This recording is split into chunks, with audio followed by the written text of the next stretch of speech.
He's the lead singer and co-writer of such Chicago hits as If You Leave Me Now, Call on Me, and 25 or 6 to 4, and starting in the mid-'80s, crafted a very successful solo career. Our guest is Peter Ceterea on the VVN Music Podcast.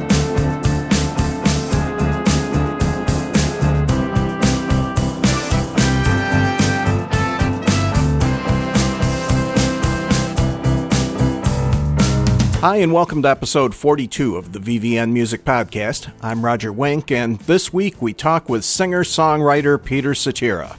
Ceterea joined the Chicago Transit Authority in December of 1967 and was part of the group right through to their 1984 album, Chicago 17. By that time, he had become the de facto voice of the band, singing lead on every single from the last 5 albums he recorded with the group. But an interest in pairing a solo career with his group activity was thwarted by management and band members, and in 1985, he left Chicago. Less than a year later, he topped the charts twice with Glory of Love and The Next Time I Fall with Amy Grant, and followed with One Good Woman, After All with Cher, and a number of other hits. Last year, Ceterea was inducted into the Rock and Roll Hall of Fame with Chicago, and this year into the Songwriters Hall of Fame with band members Robert Lamm and James Pankow. He also has a new album, The Very Best of Peter Ceterea, which is the first compilation of music just from Ceterea's solo career. Are you in your home in Idaho, or are you off on the road? Actually, I am down in San Diego there for a concert tonight, the Del Mar Fair. I've always been curious, after you spent all your time in Chicago and around that area and so forth, how you ended up in Idaho.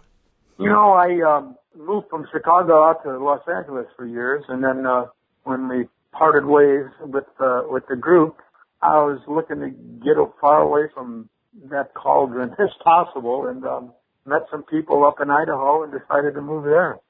It's probably quite peaceful and keeps you away from the general hubbub of the music world and the entertainment world.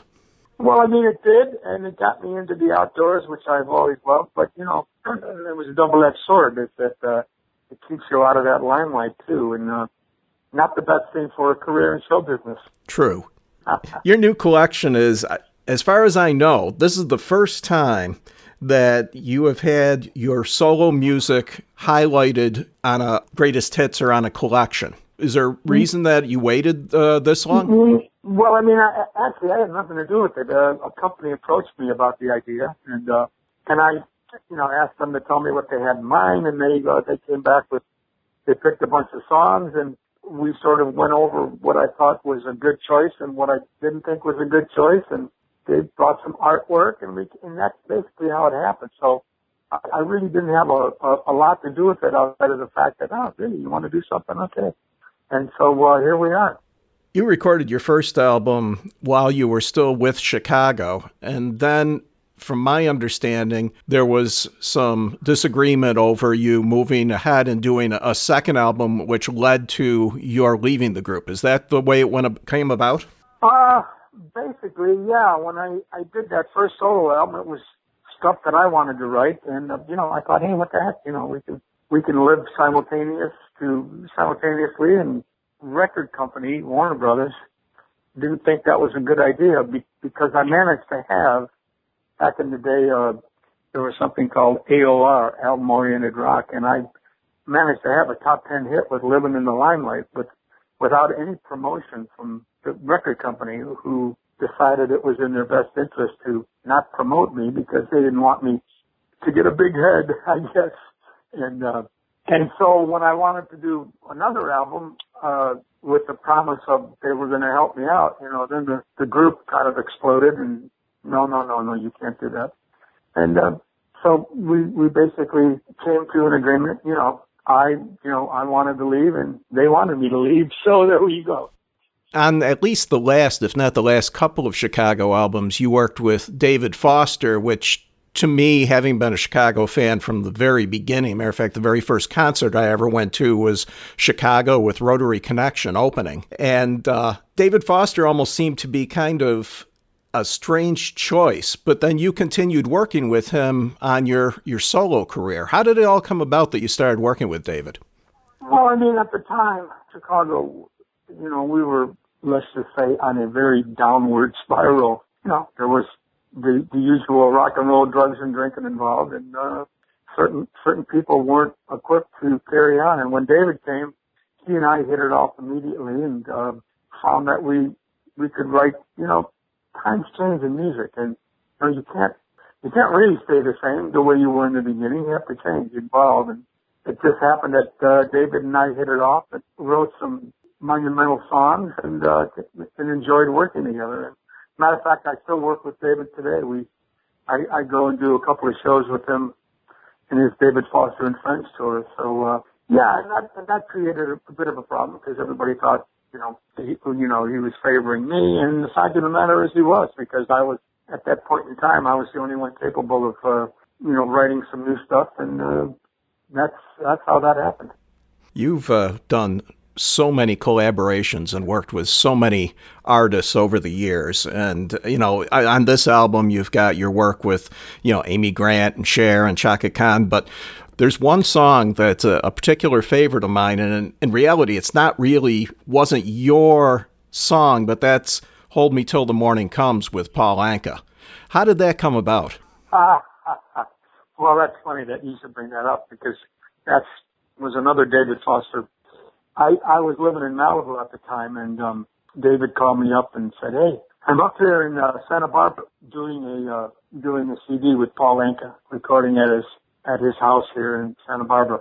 He said, "We have a song that would you come up and sing some backgrounds on?" And I went, "Well," he said, "Hey, listen, he'll send his jet, he'll pick you up at Santa Monica Airport, fly you up, we'll have a nice dinner, and you can sing backgrounds and have you home." And I'm not sure why not.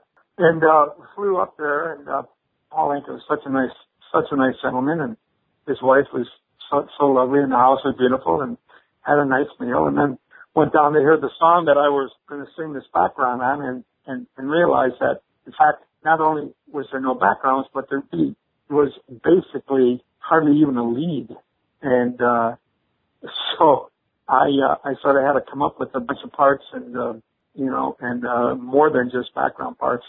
Anyhow, we did it, and, I guess it came out for him a really great song, and it's kind of cute. As a matter of fact, I talked to Paul Anka last year. He was in Chicago, and I was in Chicago, and of course, he was working that night, and I was working as well, but I did talk to him on the phone. It's a great record, and you fit in so well with it. The song After All, which is on the new album, obviously, was used in a movie and ended up being featured on a Cher album, which was always kind of curious to me because your vocal starts the record, and for all intents and purposes, it sounds like it should be a Peter Ceterea song. How did that end up that it ended up with Cher instead? Well, that's another bizarre story. I got a call from management, Cher's management, saying, "Hey, Peter Asher is producing a song, and we think you'd be perfect to sing it with Cher. It's going to be in a movie." And at the time, I had a solo album out, and, I could have used some wonderful press. And that was at the time when everybody was doing videos. And I thought, oh, gee, if I did this song with Cher, we'd do a video, and it would help my solo stuff. So I agreed to do it, and it was, once again, it was another case of going into the studio, and of course, Cher wasn't there. And basically, the song was sort of like, well, what do you think we should do here? And so I sort of came up with, vocal ideas, and sang a bunch of background lead stuff, and thinking, well, Cher's going to sing here. She actually did. Then the next day I went back, and of course I had to wait the obligatory 3 hours for Cher to show up, and she came in and sang a few lines, and they put it together, and while waiting for this video, never happened because number one, the song was in the movie. The movie was a stiff. It wasn't that good of a movie, but Cher decided at that point in time that she was going to go to this rock goddess image. And with the last picture I saw of her, she was on a battleship, I think, with a bunch of sailors, and she had these leather chaps with buttons. That was the If You Can Turn Back Time video, I think. There you go. And we never did a video, and I never heard back from them, and that was the end of that. It just seemed like a song that should end up on one of your albums and not on one of hers. I may recut it one day for somebody else. You've, of course, have had many solo hits, but the nice thing about this new collection is that there are some of the songs that may not have charted as high, and one or two that I think were just album tracks. And looking back at those songs, is there anything that you really wish had caught on and become a song like, The Next Time I Fall in Love as far as charts go? Well, you always look back on your stuff. You see what you liked about it, what you didn't like, and what should have been a hit, and what, it is what it is, and, of course there's a bunch of songs that I thought should have been on, and, maybe we'll do it on the next one along with some new ones, pick out a couple of older ones, and then throw on about 3 or 4 new ones, and there you go.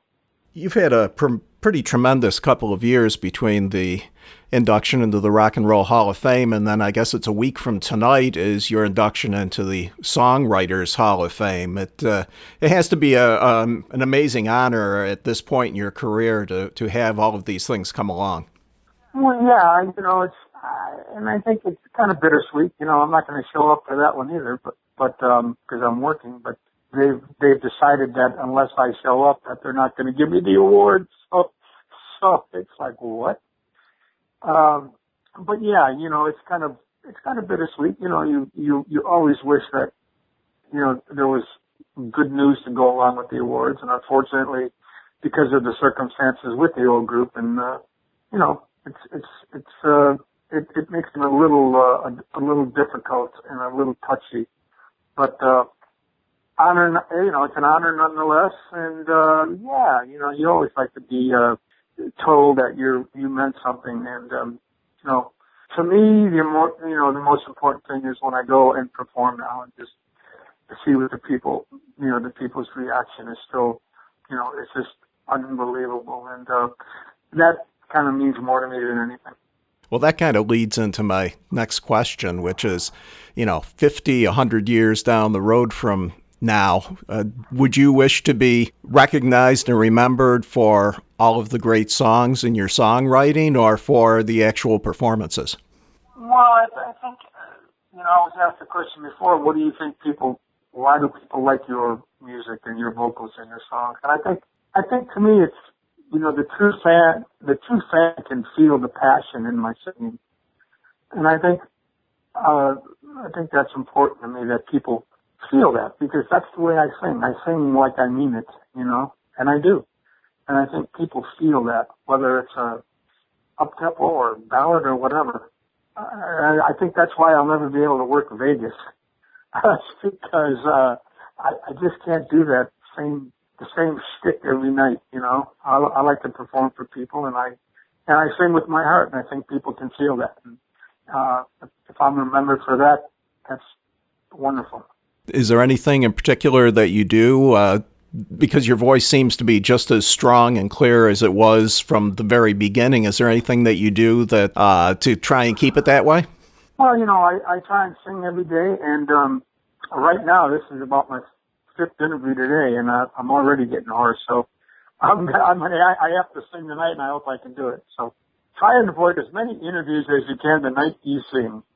Well, then I'll ask you a quick, hopefully yes or no question, which is what's up next? It's been, over 16 years, I think, since the last non-holiday studio album. Is there any chance you'll be recording something new soon? I've got about 3 or 4 things ready to go, and I would love to. I'm just not quite sure what the avenue is to get it done, but I would love to do a new CD. I'm just waiting for, like I say, for that guiding light to show me how to do it and who to do it for. Yeah, and it is a different world out there today, so. It is, yeah, big time.